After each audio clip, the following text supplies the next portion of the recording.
fêter comme si on était champion. Presque champion.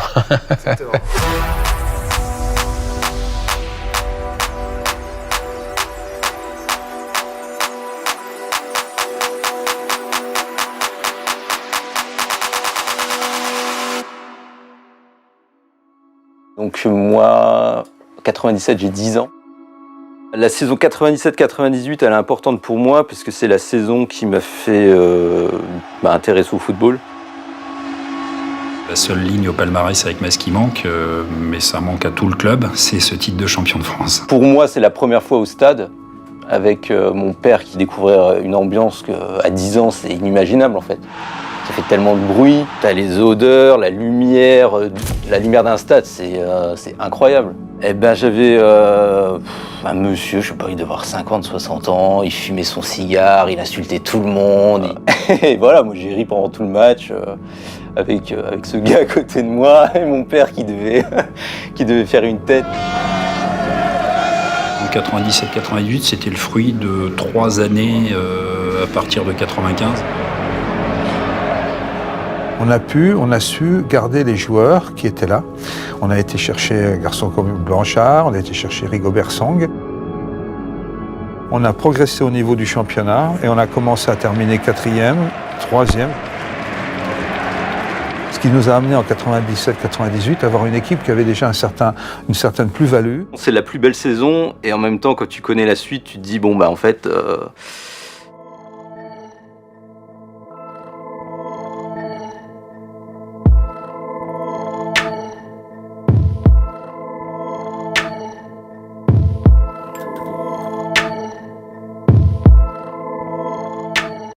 Le début de saison, on gagne combien 4 ou 5 matchs de suite, je crois de mémoire.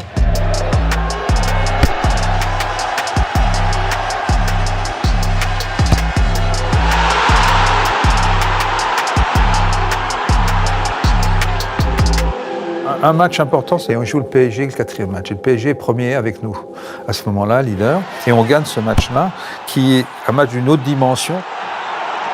Ça permet effectivement d'avoir un groupe de joueurs qui se dit finalement si on est capable de battre le PSG, je veux dire, on va essayer de montrer qu'on est capable de le faire encore et la semaine d'après on va gagner à Monaco. Ça permet de montrer qu'on a de l'ambition, qu'on a de la qualité et qu'on peut aller loin.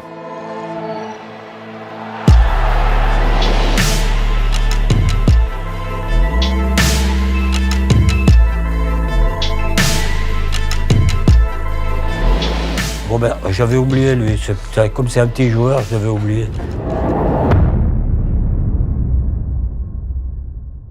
C'était le leader du jeu, capable soit de faire la passe décisive, soit de marquer. C'est quelqu'un qui aime le jeu, qui aime le football, qui aime ses partenaires, qui aime partager. Parce que dans toutes les équipes qui jouent les premiers rôles, il y a forcément 1 ou 2 joueurs ou plus qui sont déterminants.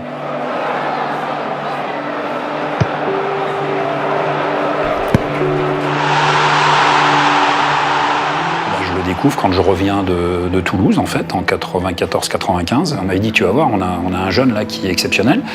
Et c'est vrai que dès les premiers entraînements et puis dès les premiers mois que j'ai vécu avec lui, je me suis dit, ah oui, en effet, là, c'est rare à ce niveau-là. Enfin, je me suis rendu compte à la fois, évidemment, de son talent énorme, mais aussi de sa personnalité très, très solaire, très positive. Par, je dirais, le fait qu'il a toujours le sourire, qu'il est toujours agréable. C'est parfois des vedettes qui ont un peu le cigare et qui vous font chier, quoi. Voilà. Ce qui n'était pas du tout son cas. Des vedettes, il a dit.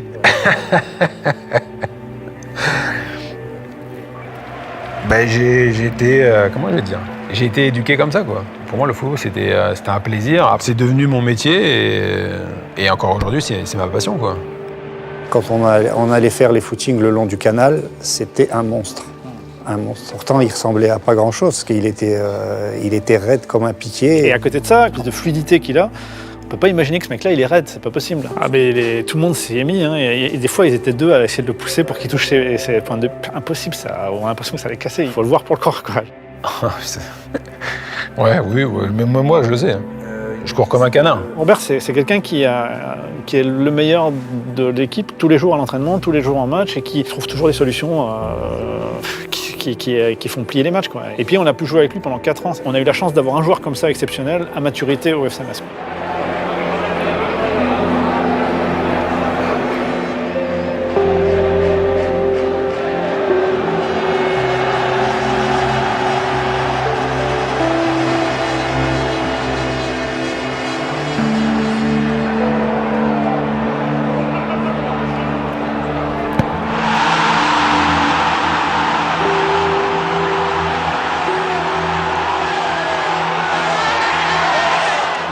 Je crois que le principal, c'est le résultat. Aujourd'hui, on a gagné 2-1 et puis on est champion d'automne et je crois que c'est tout ce qu'on va retenir ce soir.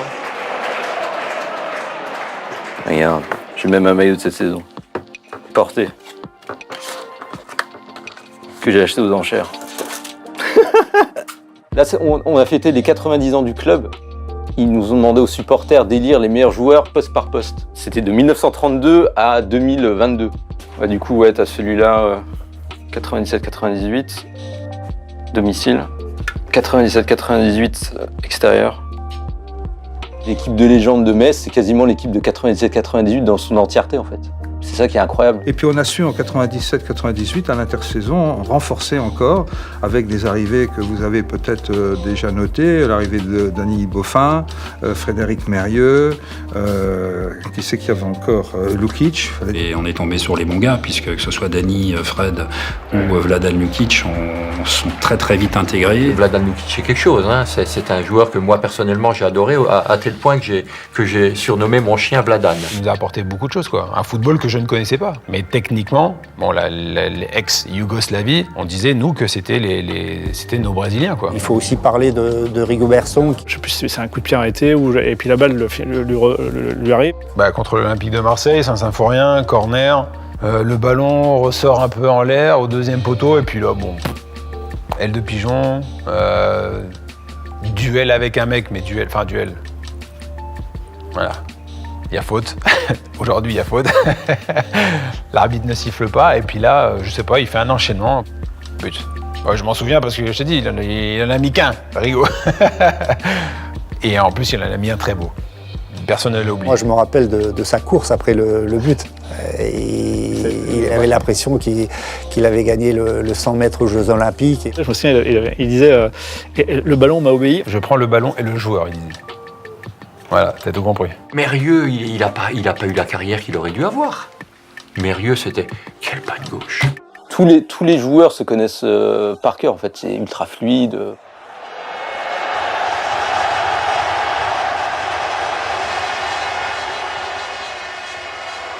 J'y ai joué au FC Metz jusqu'à l'âge de 17 ans. Donc 37 ans de présidence, depuis 1967 jusqu'à 1978 et de 1983 à 2009. En 1997, Metz commençait à être représenté quelque chose d'important parce que ça faisait la bagatelle de 20 ans quand même que nous étions en Ligue 1.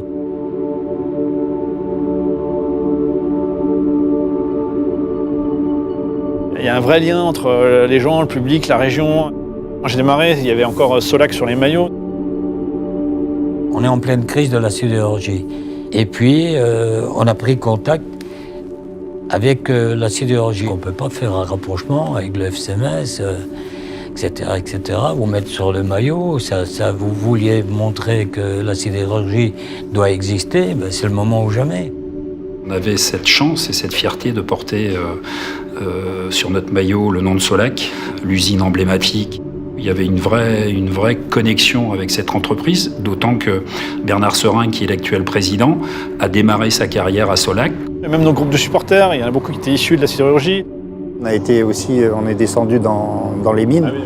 Joël disait toujours, vous êtes mieux quand même là sur le terrain d'entraînement, même si c'était des fois difficile, qu'il fallait faire des efforts et tout, que les mecs qui sont à la mine. Et quand on est remonté et quand on a été à la douche, on s'est tous regardés, on était noirs, machin et tout.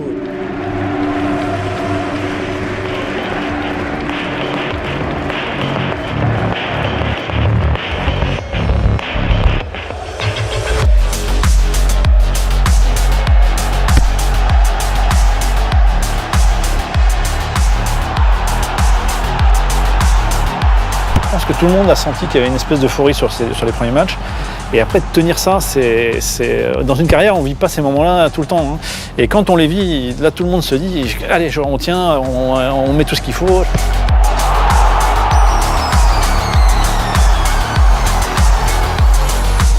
Marseille, c'est pour moi toujours des matchs qui ont été les plus vivants que j'ai vécus.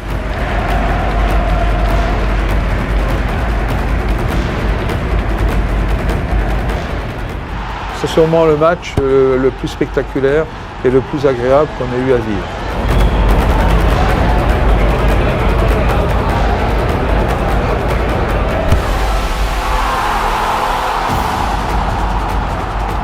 Le match en lui-même, parce que le match en lui-même, c'est un match de dingue.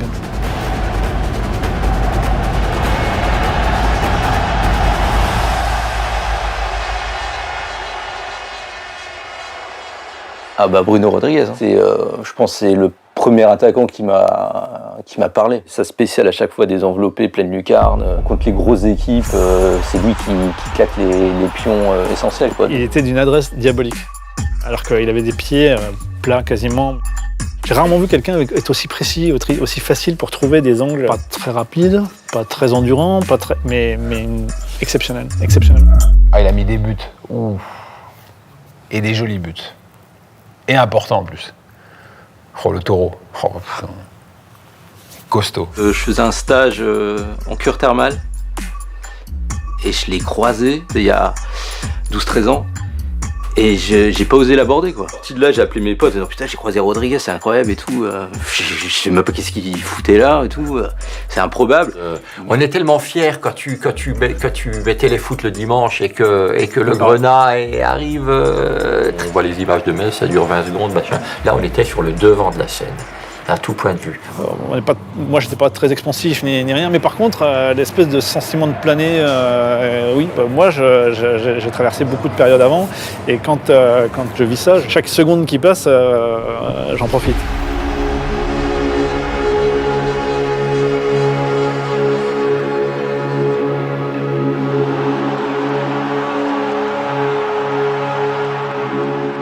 Gervais Martel, j'ai été président du RC Lens à peu près une trentaine d'années. Et donc en 98, évidemment, j'étais président. Que Metz premier reçoive Lens deuxième à 4-5 matchs de la fin de championnat. Le plus surprenant, c'était que les médias et puis que l'ensemble du football français n'attendaient pas forcément à ce qu'il y ait un duel Metz-Lens. Forcément, c'est monté en température. On avait dans la tête évidemment le déplacement à Metz qui était essentiel, quoi. Déjà, au moins pas perdre. Depuis le début de la semaine, Gervais a mis l'accent sur le fait que normalement Mérieux ne devrait pas jouer, qu'il devrait être suspendu pour ce match-là. Pas une histoire, un joueur qui devait jouer, pas jouer, je sais plus quoi. Histoire. Bah, il n'y a pas d'histoire, il était suspendu. Vous êtes sûr? Ah ouais. Ils ont fait appel, mais bon, il était suspendu, il ne pouvait pas jouer. Notre président est quelqu'un d'extrêmement fair-play au niveau de l'éthique et tout. Il dit de toute façon, on ne prend pas de risque, on est des grands. S'il est suspendu, il ne jouera pas. Il n'a pas joué contre Lens. Encore aujourd'hui, je suis dans le doute. Bah, il y avait un doute, non, c'est ça. Mais bon, moi, j'avais pas de doute. Fred Mérieux pouvait jouer et Lens a tout fait pour pas qu'il joue. Non. Au pire, on va faire un match nul et on les laisse derrière et après, on a les cartes en main. Sauf que on fait un match en dessous de notre niveau. Au dehors, nous, on avait Robert et lui, eux, ils avaient Drobniak globalement qui a été efficace cette saison-là. Et on les a bien pris en contre et au niveau offensif. On a une action avec un but de Drobniak extraordinaire.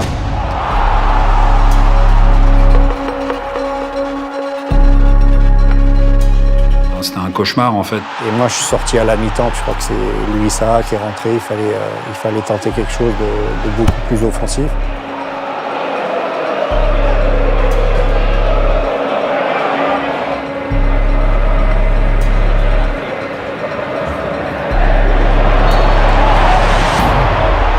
Lens, la saison d'avant, ils sont nuls, ils se maintiennent. Et tu te dis, mais ils font une Leicester. Moi, je pense que c'est pour ça qu'on perd. Moi, j'en suis persuadé. S'il est sur le terrain, Fred,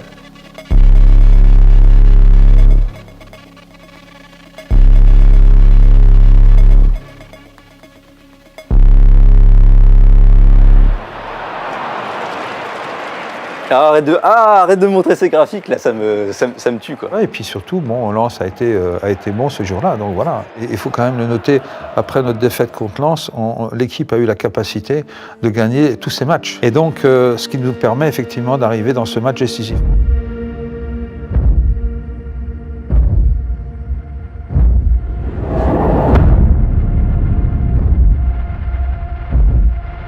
Si on ne gagne pas, on n'a aucune chance de pouvoir prétendre d'être champion. On a 2 points de retard. Si on gagne et qu'ils font match nul, là c'est le goal average. C'était défavorable pour nous de quelques buts. Et on était dépendant du résultat d'Auxerre-Lens. J'ai l'impression qu'on a préparé le match comme d'habitude et on joue à un adversaire consistant. Et eux jouent contre Auxerre qui... sa place pour nous, c'était plutôt favorable. Ça va être le match qui va peut-être nous déterminer comme champion de France. On ressort, c'était...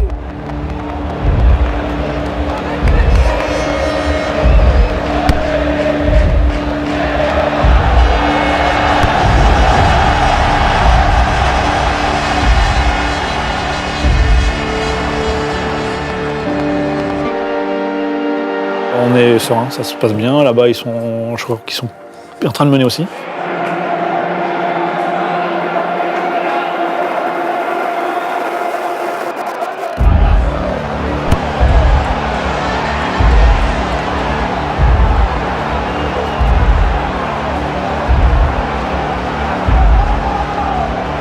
Et quand Auxerre marque, je suis en tribune Est et je vois l'image. Tous les gens commencent à bouger en tribune. On a l'engouement, la ferveur. Mais on se regardait, et alors toujours 1-0 pour Auxerre. À 20 minutes de la fin, je crois que c'est l'arbitre. Il y a un arrêt de jeu et il dit Auxerre mène toujours.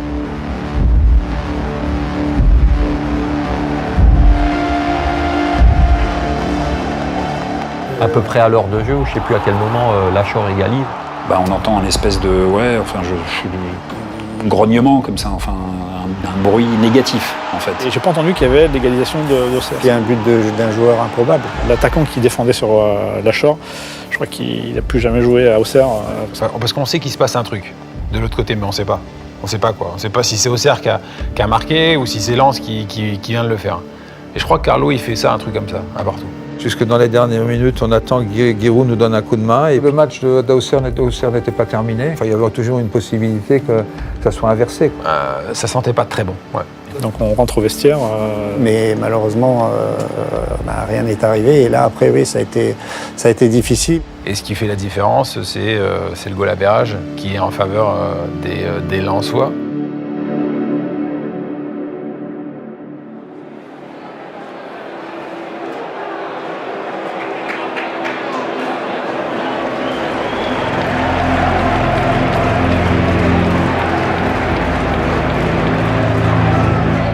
Et heureusement, je pense qu'on est sorti assez vite parce que le public nous réclamait. Il y avait plusieurs milliers de spectateurs sur la pelouse, dans les tribunes qui étaient restés et qui les ont ovationnés, mais de façon extraordinaire. On n'a pas envie d'aller nulle part d'ailleurs. Sauf que quand je suis arrivé sur le terrain, ça y est, je me suis aussi rendu compte qu'on était en train d'écrire la plus belle page d'histoire du club. Le public, lui, vivait ça. Moi, je suis surpris parce que je ne m'attendais pas à ce que les gens soient là, nous attendent. Les gens voulaient continuer la fête qui avait lieu au stade. Ils ont annoncé qu'ils allaient être reçus à la mairie. Quasiment la totalité des gens qui étaient au stade sont montés là-bas. Les gens qui n'étaient pas au stade nous ont rejoints en ville. Ça a été vraiment dans l'improvisation la plus totale. Ils n'y pensaient pas 5 heures avant. On a dit, putain, voilà. Mais les gens qui avaient des prémices. Le camion était là, tout était préparé parce qu'on devait être champion. Normalement, Auxerre aurait dû gagner. Et puis on était à la fois extrêmement proche des gens et en même temps en sécurité. Je ne remercierai jamais assez et le public et Carlo d'avoir cet édit-là.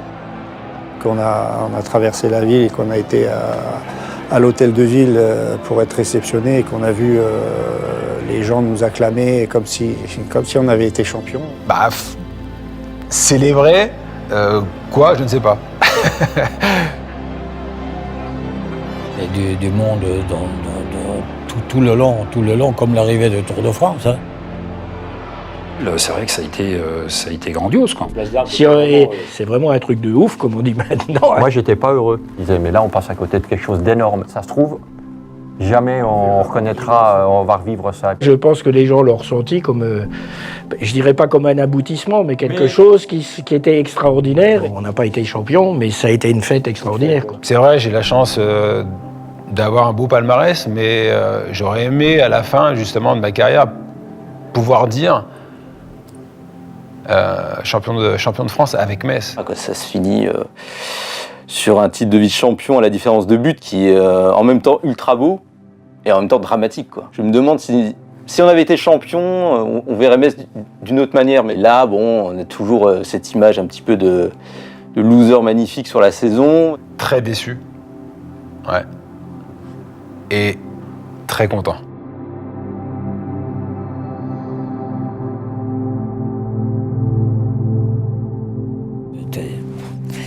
On reverra jamais plus ça.